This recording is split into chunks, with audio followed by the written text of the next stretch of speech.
केकेपी math में आपका स्वागत है।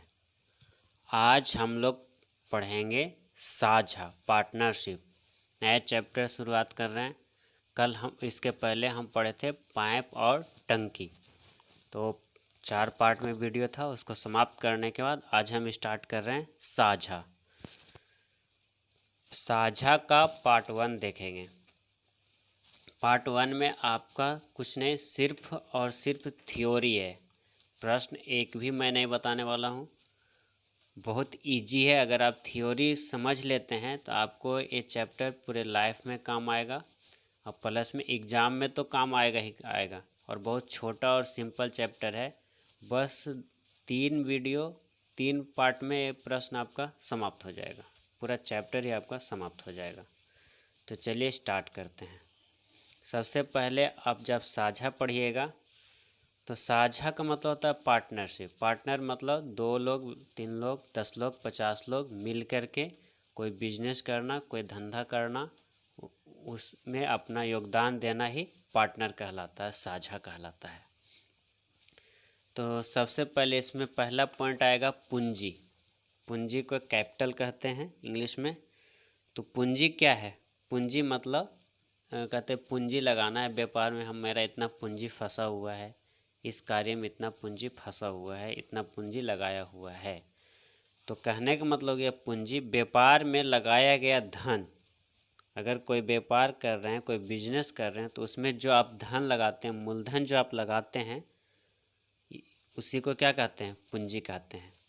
तो व्यापार में लगाया गया धन या निवेशित धन को ही पूंजी कहा जाता है। ओके। पूंजी को व्यापार के नियमानुसार घटाया या बढ़ाया जा सकता है। आपको जब आप व्यापार कीजिएगा तो आपको नियम पता होंगे। उस नियम के अनुसार अपनी पूंजी को आप बढ़ा सकते हैं, ज़्यादा पूंजी लगा सकते हैं या पूंजी को कम भी कर सकते हैं। वो आप अपने सिचुएशन के अनुसार कर सकते हैं। तो पूंजी जब कहेगा, कोई पूछ दिया कि पूंजी किसे कहते हैं, तो व्यापार में लगाया गया धन या निवेशित धन को ही पूंजी कहा जाता है। आगे साझा पार्टनर कितने तरह के होते हैं? तो पार्टनर 2 तरह के होते हैं। पार्टनर 2 तरह के होते हैं। यानी साझा कहें तो साझा 2 तरह के होते हैं। पहला हम कहें और ये दूसरा। पहला आप कह सकते हैं सरल साझा। सरल साझा, जिसको इंग्लिश में बोलते हैं सिंपल पार्टनर। Simple partnership. दूसरा साझा जो होता है उसको कहते हैं जटिल साझा।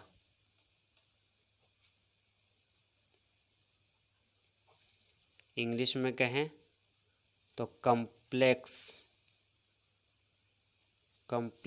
पार्टनरशिप।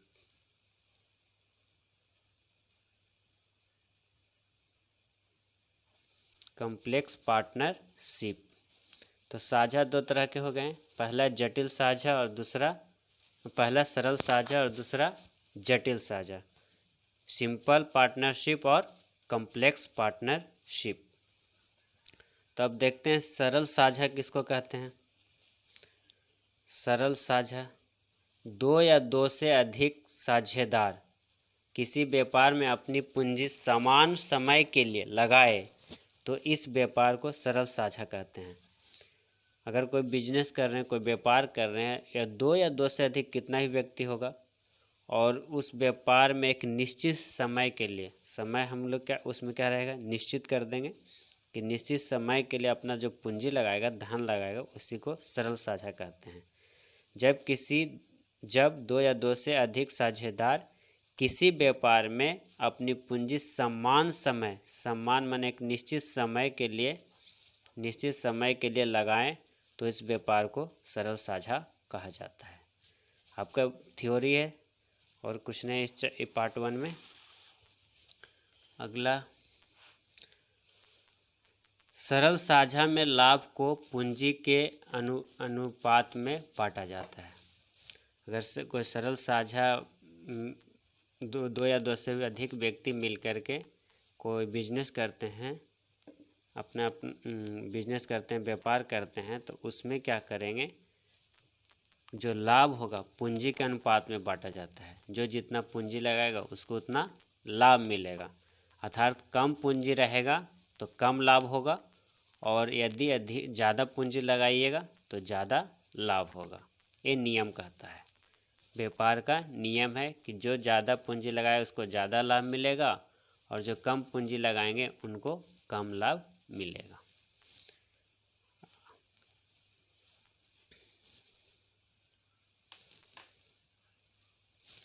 यानी आप हम इसको एक लाइन में याद रखने चाहेंगे तो क्या कह सकते हैं कि लाभ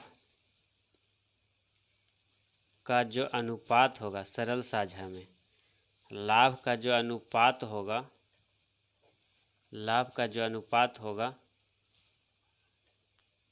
पूंजी का अनुपात होगा। लाभ का जो अनुपात होगा वो पूंजी के अनुपात के बराबर होगा, यानी कि लाभ का अनुपात बराबर क्या कह सकते हैं, पूंजी का अनुपात। अगर एक लाइन में याद रखना है तो आप इसको कह सकते हैं सरल साझा को कि लाभ का जो अनुपात होगा वही पूंजी का अनुपात होगा, उसे क्या कहेंगे, सरल साझा कहेंगे। आगे बढ़ते हैं, इसी में हम पढ़ेंगे जटिल साझा। साझा दो प्रकार के, सिंपल सरल साझा और जटिल साझा। तो सरल साझा तो देख लिए, अब आ गया जटिल साझा। जब दो या दो से अधिक व्यक्ति किसी व्यापार में अपनी पूंजी असमान अर्थात भिन्न भिन्न समय के लिए, असमान मतलब समान क्या होगा, समय जो होगा, टाइम जो होगा वो क्या होगा, भिन्न भिन्न होगा। टाइम जो होगा क्या होगा, भिन्न भिन्न होगा, माने अलग अलग समय के लिए लगाएंगे, इस व्यापार को जटिल साझा कहा जाता है। यानी कि टाइम किसी का फिक्स नहीं है, और जिसको जो मर्जी है उतने, कोई 1 साल के लिए लगा तो 6 महीना, कोई 5 साल के लिए भी लगा रहा है।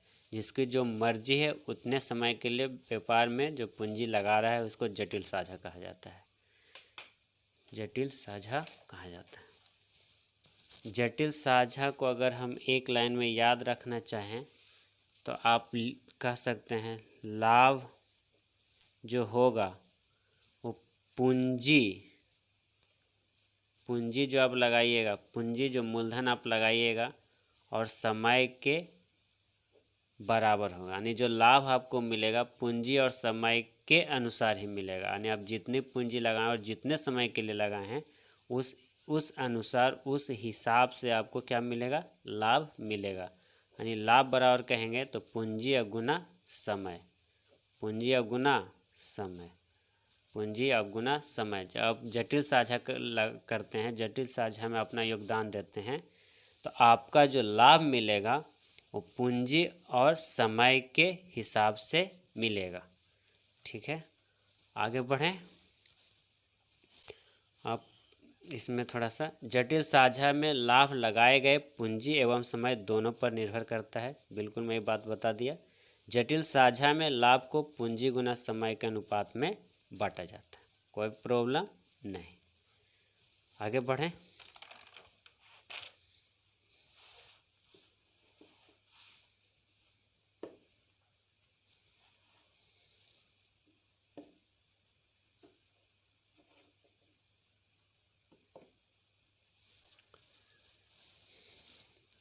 एग्जाम्पल देके इस चीज़ को हम समझते हैं। पहले हमने दो चीज़ पढ़ा है, सरल साझा और जटिल साझा।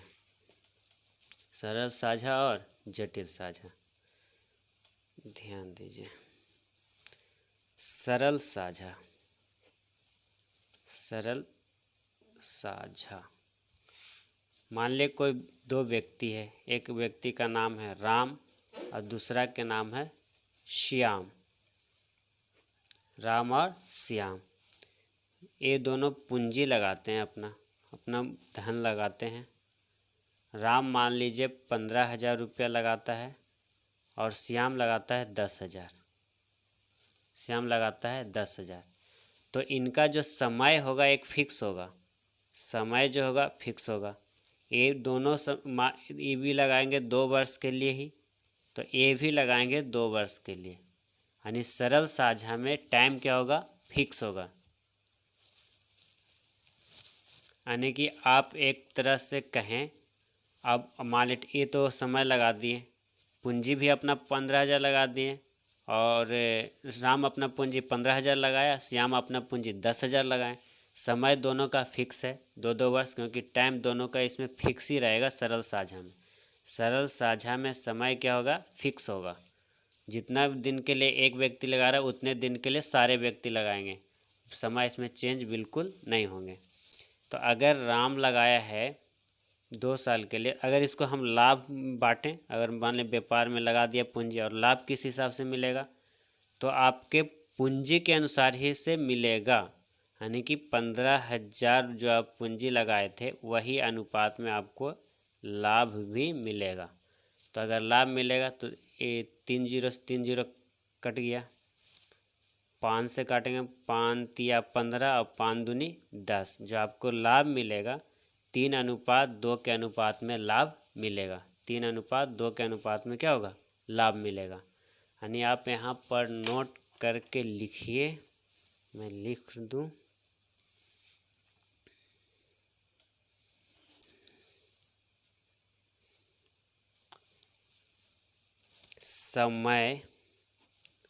समय से कुछ लेना देना नहीं है, लेना देना नहीं है। वो इसलिए समय से कुछ लेना देना नहीं है क्योंकि टाइम तो सबका बराबर ही लगेगा, टाइम ही सबका बराबर ही लगेगा, इसलिए समय से कुछ लेना देना नहीं है। आगे इसी में बढ़ते हैं और एग्जाम्पल लेते हैं। एक सरल साझा तो हो गया, जटिल साझा का। जटिल साझा, कॉम्प्लेक्स पार्टनरशिप, जटिल साझा समझना है। ठीक, मान लें हम 2 व्यक्ति लेते हैं, कोई व्यक्ति राम है और दूसरा व्यक्ति का नाम श्याम है। तो राम और श्याम क्या करते हैं, अपनी पूंजी लगाते हैं, अपना मूलधन, अपना धन लगाते हैं व्यापार में। इन्होंने भी लगाया 15,000 रुपया और श्याम लगाते हैं 10,000 रुपया। समय अब यहाँ पर क्या हो जाएगा, जटिल साझा में समय आपका बदल जाएगा, मतलब दोनों का समय एक नहीं रहेगा। अगर मान लीजिए राम 2 वर्ष के लिए लगा रहे हैं 15,000 पूंजी व्यापार में, तो श्याम क्या कर सकता है, 5 वर्ष के लिए 10,000 पूंजी लगा सकता है। इस तरह से जिसको जो मर्जी उतना लगाएगा तो जटिल साझा हो जाएगा। तब इसको अगर हम इसका जो लाभ होगा तो किस अनुपात में बटेगा, तो आपको हम पढ़े थे जटिल साझा में लाभ कैसे बटेगा, तो पूंजी गुना समय, पूंजी गुना समय। तो पूंजी इतना है, समय है, तो 15 दूनी 30,000, अनुपात 10 50,000। कटता है तो काट दीजिए, 3 0 से 3 0 कट गया, 4 0 से 4 0 भी कट रहा है। यानी कि लाभ का जो अनुपात होगा 3:5 के अनुपात में मिलेगा, 3:5 के अनुपात में लाभ मिलेगा। तो श्याम था 10,000 रुपये लगाया था, लेकिन कितने वर्ष के लिए लगाया था, 5 वर्ष के लिए लगाया था, इसलिए इसको 5 के अनुपात में मिलेगा। मान लें लाभ हुआ तो राम को हो गया 3 रुपया, श्याम को हो गया 5 रुपया। इसलिए ऐसा हुआ क्योंकि इसका समय क्या था, ज़्यादा लगाए थे, इस समय अपने ज़्यादा लगाए थे, 5 वर्ष के लिए लगाए थे। आगे बढ़ते हैं इसमें।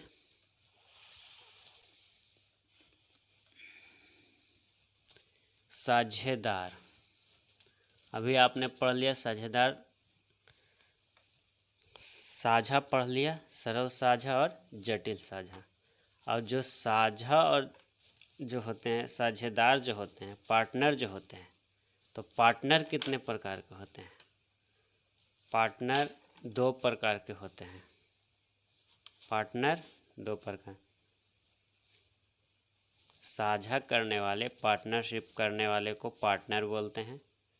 साझा, तो पार्टनर कितना प्रकार के होते हैं, 2 प्रकार के, पहला सुषुप्त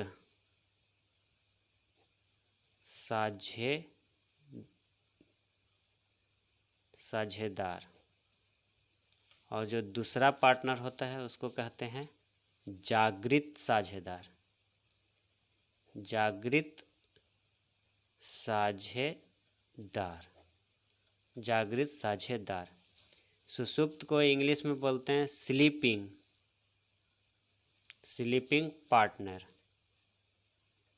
स्लीपिंग पार्टनर। और जागृत साझेदार को बोलते हैं एक्टिव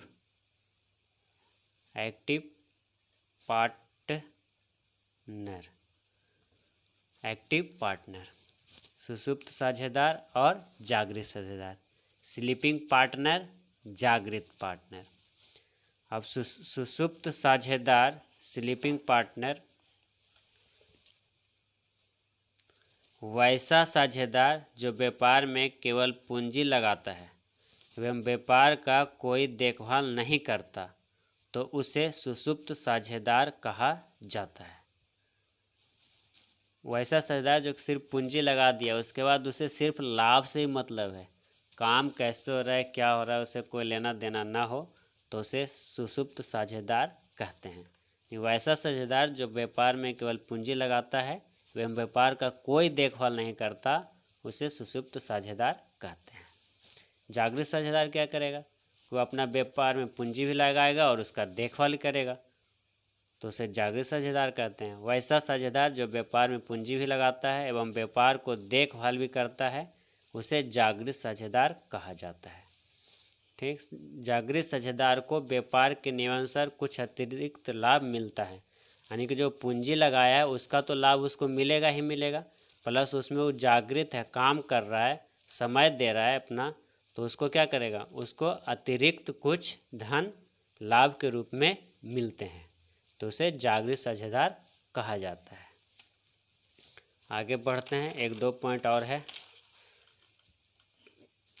किराया, रेंट, आप रेंट पर रहते हैं, किराया पर रहते हैं, तो किसी वस्तु का भी रेंट और लगता है। जैसे मान लिया आप कहीं गए घूमने के लिए, वहाँ बाइक आप रेंट पर लें तो समय के अनुसार देगा कि 2 घंटा में आपका इतना चार्ज लगेगा, इतना रेंट लगेगा। किसी वस्तु का किराया उसी अनुपात में दिया जाता है जिस अनुपात में वस्तु का उपयोग किया जाता है। बिल्कुल, अतः वस्तु के उपयोग समय के अनुपात में ही वस्तु का किराया दिया जाता है। आपको ये सब तो पता ही है। आगे बढ़ते हैं। मजदूरी, ये भी आपको पता है कि जितना देर काम करेगा उसके अनुसार मजदूरी मिलता है। किसी कार्य की मजदूरी किए गए काम के अनुसार या कार्य क्षमता या किए गए कार्य के अनुसार दिया जाता है। मतलब होता है इसमें कभी कभी, जैसे मान लीजिए किसी कार्य की मजदूरी किए गए काम के अनुसार, वो काम कितना देर में कर रहा है उनके अनुसार मिलेगा, या फिर कार्य क्षमता के अनुसार मिलता है कि कोई व्यक्ति है जो किसी काम को स्लो करता है, धीरे धीरे करता है, तो ज़्यादा टाइम ले रहा है, ज़्यादा समय ले रहा है। कोई व्यक्ति है वही काम को फास्ट करता है, तो कम समय में उस काम को करके देगा। तो जिसको हम लोग बोलचाल की भाषा में बोलते हैं कि ठेका लेना या डेली वेसेज, इस तरह से बोलते हैं। ठीक है, तो उस हिसाब से मजदूरी मिलता है। आगे बढ़ेंगे। अब पूरे जितना अभी तक हमने पढ़ा उसका निचोड़ बस आपको इसी 4 रूप में है। इसको याद रखने के लिए हमने लिखा है। सरल साझा मतलब पूंजी जो होगा उसी के अनुसार आपका लाभ मिलेगा। जटिल साझा का मतलब समझना है, तो जटिल साझा यानी पूंजी गुना समय, जितना पूंजी लगाएं और जितना समय के लिए लगाएं उसके अनुपात में आपको लाभ मिलेगा। किराया को समझना है, तो किराया मतलब समय, किराया जो भी होगा समय के अनुसार मिलेगा। आपका 1 महीना का किराया, 2 महीना का किराया, 1 साल का किराया, तो जो समय के अनुसार मिलेगा। मजदूरी कार्य के अनुसार, आप कार्य किस हिसाब से कर रहे हैं, कितने समय में कितना काम कर रहे हैं, तो आपको उस हिसाब से आपको मजदूरी मिलेगा, काम के हिसाब से मजदूरी मिलेगा। तो आज आपका थ्योरी कंप्लीट हो गया पहला पार्ट में, और कल हम लोग प्रश्न पर चलेंगे। तो अगर आपको पार्टनरशिप साझा चैप्टर का थ्योरी समझने में मदद मिलता है आपको अच्छा लग रहा है तो वीडियो को लाइक कीजिए, शेयर कीजिए और सब्सक्राइब कीजिए। धन्यवाद।